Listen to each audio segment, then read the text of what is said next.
অনেকেই জানে না নন এমপিও মানে কি। নন এমপিও মানে পুরোপুরি বেতনবিহীন শিক্ষক, অর্থাৎ আমরা সবাই কমপক্ষে 2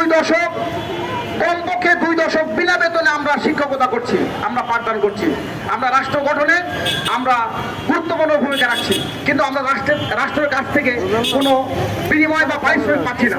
সেই পারিশ্রমিকের দাবিতেই এখানে এসেছি।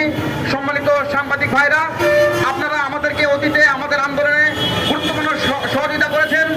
আগামীতেও আমাদের এই শিক্ষকদের মর্যাদা ফিরে দেওয়ার জন্য, শিক্ষকদের পেটে দুমুঠো ভাতের ব্যবস্থা করার জন্য আপনারা গুরুত্বপূর্ণ ভূমিকা রাখবেন বলে আমরা আশা করি।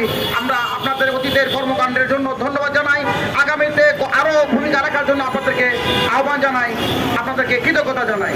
আমি এই পর্যায়ে বলতে চাই, আজকে বাংলাদেশে নতুন সরকার গঠন হয়েছে,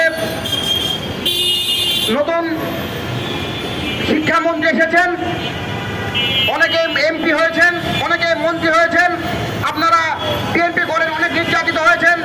আমরা নন এমপি শিক্ষকরাও বিএনপি করি, আমরাও অতীতে অনেক নির্যাতিত হয়েছি। আপনারা মন্ত্রী হলেও এমপি হলেও আমরা কিন্তু নন এমপি রয়ে গেছি। কাজেই আমাদের অবস্থারও পরিবর্তন হতে হবে। আওয়ামী লীগের আমলে আমরা নির্যাতিত হয়েছি, আমরা বৈষম্য শিকার হয়েছি। এখন বিএনপি সরকার এসেছে, এখন সময় এসেছে আমাদের প্রতি সুবিচার করার জন্য। আমরা মাননীয় প্রধানমন্ত্রী, জাতির অন্যতম শ্রেষ্ঠ সন্তান, শহীদ জিয়ার সন্তান, খালেদা জিয়ার সন্তান জনাব তারেক রহমানের কাছে আমরা বিনীত অনুরোধ জানাই, স্যার, আমরা দশকের পর দশক আমরা বিনা বেতনে শিক্ষকতা করছি। শুধু বিএনপি করার কারণেই 18 সালের এবং 21 সালের নীতিমালায় আমাদেরকে বৈষম্য স্বীকার করা হয়েছে, আমাদেরকে কিন্তু বঞ্চিত করা হয়েছে।